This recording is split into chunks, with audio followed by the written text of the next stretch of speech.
There's this intense hatred, especially on the internet, specifically for English teachers, specifically with this cross-continental, cross-cultural divide. You shouldn't really disrespect someone for doing the job because they're paid a lot, and you shouldn't disrespect them if they're paid a little. But I think English teachers are in a double bind exactly that way. They're despised as if they make a lot of money, but then they're also despised because they are seen as being like babysitters or au pairs, or being equivalent to a kind of Filipino nanny, someone employed in this capacity.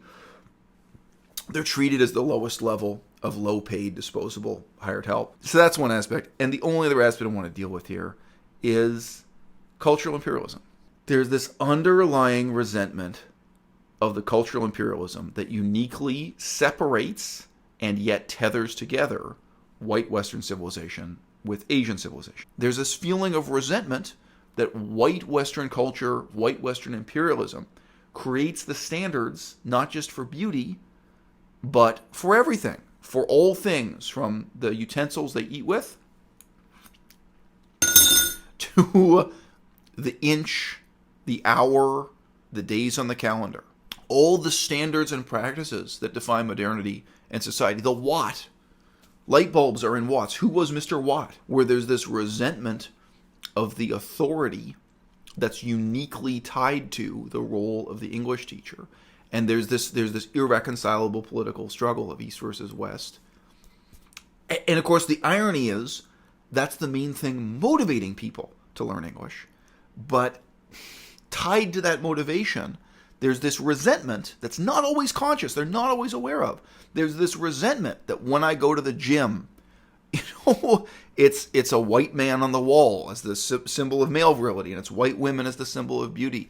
And everything about the gym, sorry, if you just stop and think about it, even if you just think about the equipment, every piece of equipment has a white Western name. Like the names of the machines, the names of the exercises. We just think about it. The English language and the cultural imperialism, it's built into the whole gym surrounding you. Everything with an Asian name is regarded as cheap and local, and things with an Italian name or a French name or an English brand name. There is this, and again, most people, most of the time, don't consciously resent this and don't consciously rebel against it. But I think in many ways that is a kind of undertow or undercurrent that's poisoning and vitiating the discourse about English teachers, about the teaching of English, about why people choose to study it, and why people are in effect forced to study it when they don't want to. There aren't two different possible futures branching off from the present right now. There's only one way this can go. The one way this can go is, inevitably, the whole world needs to mature, needs to grow up and recognize the really fundamental role played in people's lives by language teachers. You can't really have a society in the 21st century that lacks the facility of face-to-face language instruction. And not just for English, German, Chinese. It really is an acute social need, and it's a need for education that isn't well provided by prison-style schools, by hospital-style bureaucracies. And at this time, nobody really has the answer yet. Neither in terms of economic organization, business organization, purely free market for-profit organization. And we also don't have the answer in terms of cultural attitudes and expectations for how language teachers are going to exist within a society. I mean, really, people like to disrespect my crew, but the fact is that you know my name and I don't know you. The background of this video might be as interesting as the foreground. I've wanted for some time to make a video about the question, why do people have so much disrespect, often intense disrespect and hatred for English teachers? And we are really talking about the unique cross-continental phenomenon of English teachers abroad. Generally, but not always, white Western people, stereotypically who've gone to Asia. Now, some of them are black, some of them are Hispanic, some of them are Middle Eastern ancestors, some of them are people who speak English as a first language and go abroad. Now, the background of this video, I've seen a lot of hand-wringing about this, a lot of self-recrimination on YouTube. There's a J-vlogger, he's a Japanese YouTuber, by which I mean, of course, he is not Japanese. He's a white Western guy living in Japan, called Tikyo Sam, short for Tokyo Sam. I've seen him take so many different angles on this. I've seen some videos where he's really sincerely pleading to the camera, look, you've got to respect English teachers. These people take care of your kids. These people raise your kids. These people wipe your kid's nose. You know, as a teacher, you end up working with small children. You do this stuff. They're dealing with your kids. Sometimes your kids are weeping. Sometimes your kids vomit on the teacher. This is the reality of teaching. These are loving, hardworking, honest people who are taking care of your kids. Not to mention maybe teaching them a language, teaching them history, politics, whatever else. So, show them some respect where it's an honest play with this. And I've seen him take the opposite extreme, where he's lamenting about his own life, and he's lamenting about the job, and he's saying he wished he never did this, or that he's got to get out of this life, where one way or another he's recriminating back on it. Now, also part of the background of this video, there was a really cynical and really insincere hatchet job video about me. Nobody says hatchet job anymore. People now say a takedown video. But that doesn't make sense to me because takedown has too many meanings. But there was a video denouncing me and slandering me made by Norwegian. And in it, he does a bunch of insincere things. But one of the things he says this repeatedly. He says that being an English teacher, and again, he means being an English teacher abroad. He means especially in Asia. He says it's a job anybody can do, that it doesn't need any qualifications or any skills or any background, that all you need is to be born an English teacher. Now, this is insincere for a couple of reasons. I know he doesn't believe this. And you know why? Because his girlfriend, who's sitting right next to him on camera, that's been her job, that's been her career. When they met and fell in love, she was working as an English teacher. So, I know in that case, he's just saying this in order to insult me, in order to denounce me. I know he doesn't believe it. I know that his own girlfriend, when he met her at that time, she probably told him a lot about how hard the job is, the ways in which it's a wonderful job, the ways in which it's a terrible job, the ways in which she struggles with it. He would have gotten a sense of that, even if it was just from her. But look, if we just change the language. So I'm asking the question, but I also have a specific answer I want to deal with here. What if somebody said all these same things about a Spanish teacher? Someone teaching the Spanish language, let's say it's in New Orleans. New Orleans is in the United States of America, southern United States. These things, these horrible things that are said to denounce English teachers as a commonplace here on the internet, I think people would be ashamed and embarrassed to say about someone who moved to New Orleans to teach Spanish to black people in New Orleans. Right away that image. Like, okay, let's say it's someone born and raised in Spain, someone from Madrid, and they've made the decision to get the qualifications and training to be a Spanish teacher and go to the United States of America and teach these kids. And most of the kids probably don't want to learn Spanish. They're there because they're forced to be there. And you think, wow, that's a tough job. And maybe you think, wow, that's an important job. And maybe you think, in a sense, you're doing something beautiful. You're trying to make the world a better place. And you think, in some ways it's an impossible task. What percentage of these kids in New Orleans are going to be able to speak any Spanish 10 years from now? And all of these things can be said, mutatis mutandis, they can be said with minor changes, about being an English teacher here in Asia. How many of these kids are ever going to speak English? Even at the university level. I was teaching at the university level, and I was in a special program where they were supposed to be the best of the English students, and most of them couldn't speak comprehensible English at the start of the course. How many of them would speak comprehensible English 5 years from now? Even though I won't give the other details of the program, but they were specially selected. They were supposed to be career English teachers themselves, and fewer than 5% of these kids were ever going to go on to speak English in any significant way in their lives. And that's looking at the university level, not at high school, middle school, or primary school or something.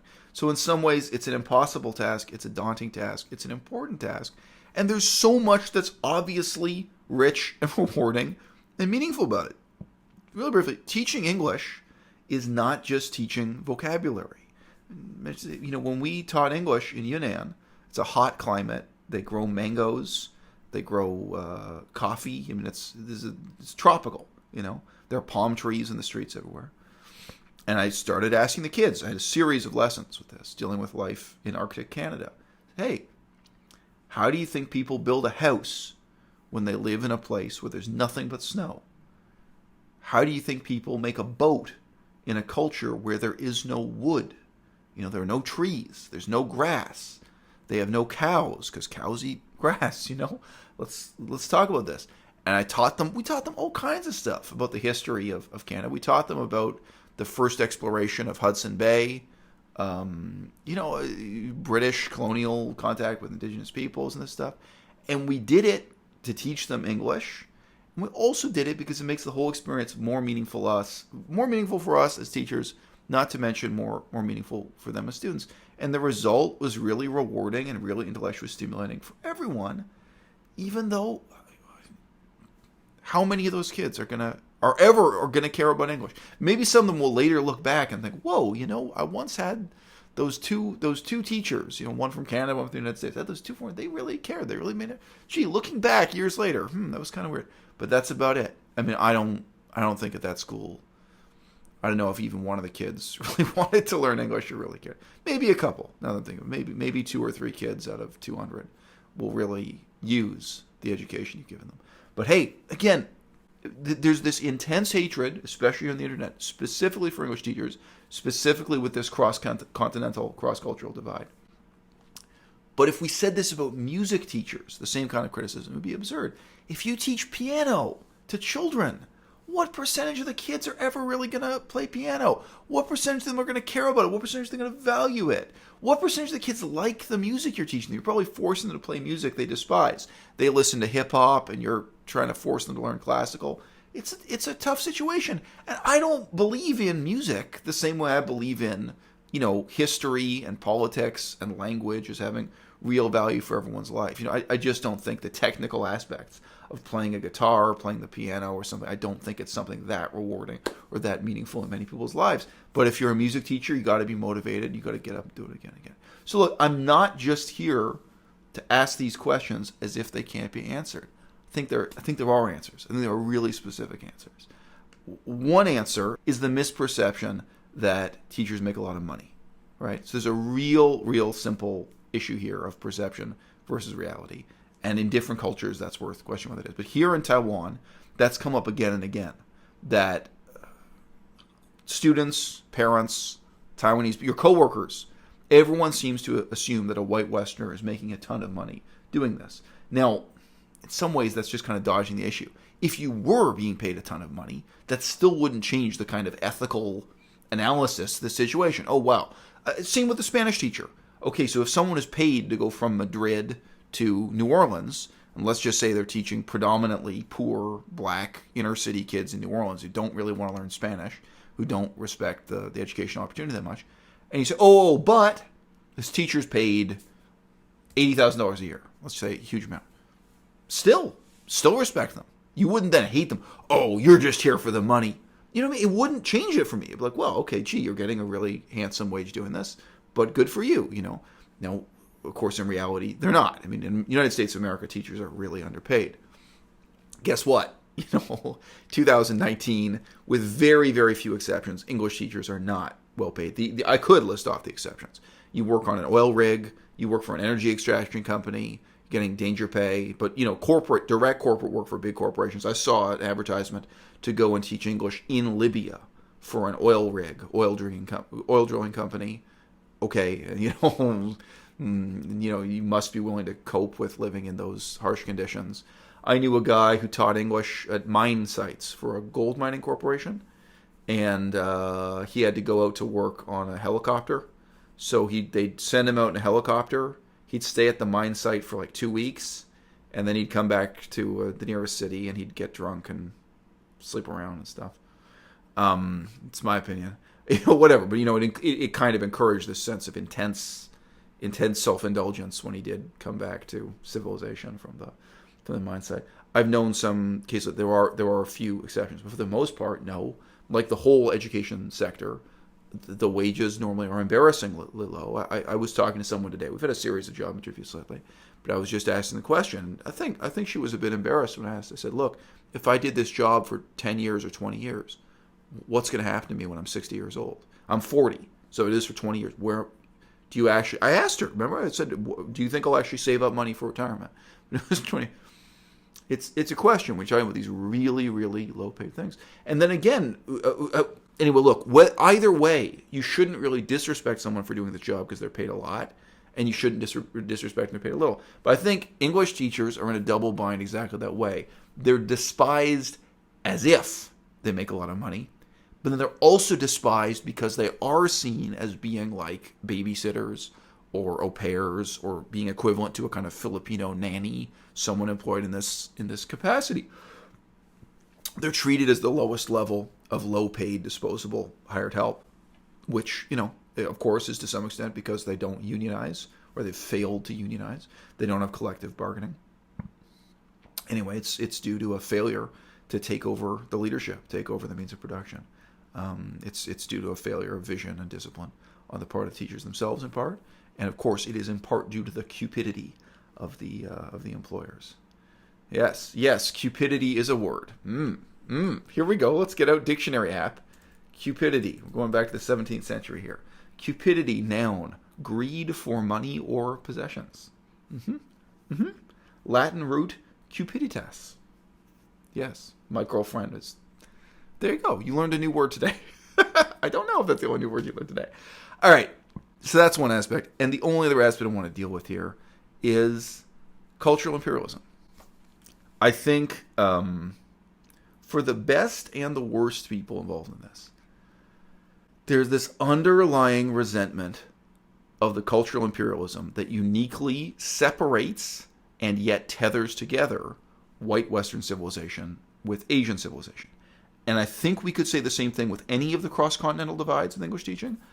If we're talking about Africa or Latin America, there'd be something similar to be said about white Western English teachers in Africa. But Asia is what we're talking about today, and Asia is what I know.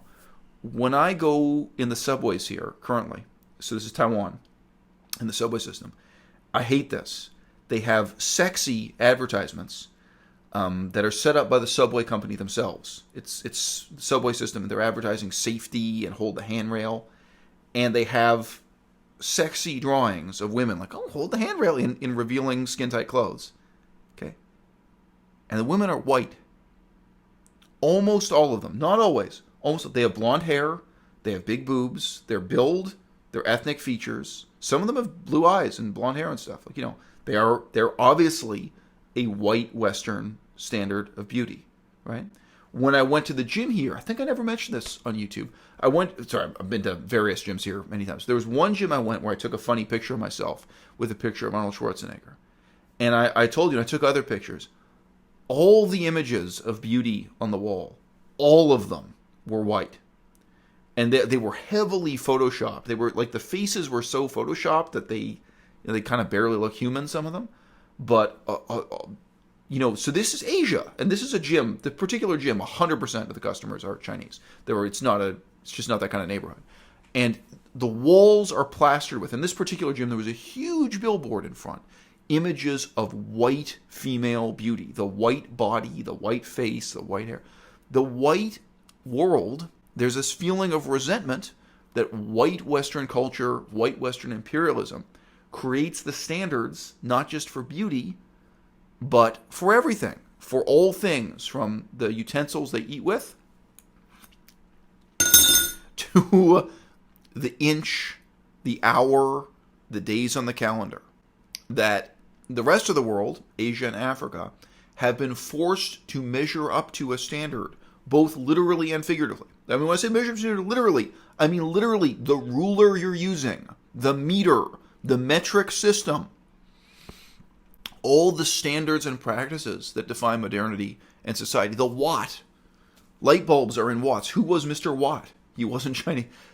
And again, even within China, even if you get into the political reality and communism and so on, who was Karl Marx? Who was Lenin? I mean, these are all white Western names and white Western faces, where there's this resentment of the authority that's uniquely tied to the role of the English teacher.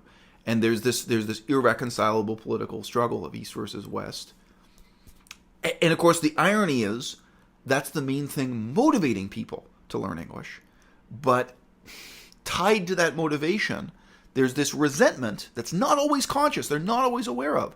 There's this resentment that when I go to the gym, it's a white man on the wall as the symbol of male virility, and it's white women as the symbol of beauty. And everything about the gym, sorry, if you just stop and think about it, even if you just think about the equipment, every piece of equipment has a white Western name. Like the names of the machines, the names of the exercises. We just think about it. The English language and the cultural imperialism, it's built into the whole gym surrounding you. And of course, the brand names. I'm sorry, again, like this stuff isn't really part of my life. But if you even think about fashion design and so on, everything with an Asian name is regarded as cheap and local, and things with an Italian name or a French name or an English brand name, there is this, and again, most people, most of the time, don't consciously resent this and don't consciously rebel against it. But I think in many ways that is a kind of undertow or undercurrent that's poisoning and vitiating the discourse about English teachers, about the teaching of English, about why people choose to study it, and why people are in effect forced to study it when they don't want to. You want to jump in, babe? So as I said at the start, the background of the video is in some ways more interesting than the foreground. There aren't two different possible futures branching off from the present right now. There's only one way this can go. The one way this can go is, inevitably, the whole world needs to mature, needs to grow up and recognize the really fundamental role played in people's lives by language teachers. And the struggle, because we've been looking at what it's like to be a language teacher in Europe, and it's awful. You can't really have a society in the 21st century that lacks the facility of face-to-face language instruction. And not just for English, German, Chinese. It really is an acute social need, and it's a need for education that isn't well provided by prison-style schools, by hospital-style bureaucracies. For the most part, it relies on, again, you can do a first meeting by Skype or by email. It relies on people being able to find and connect with and cooperate with tutors. It relies on, the availability of affordable language instructors at all levels for children, for elderly retired people, and indeed even for mining companies and oil refineries. Those guys need English teachers too. Again, not just English, Chinese, Arabic. There are so many languages that need this. The military needs. I've met and spoke to so many military men who are struggling to get, language requirements for the military. And at this time, nobody really has the answer yet.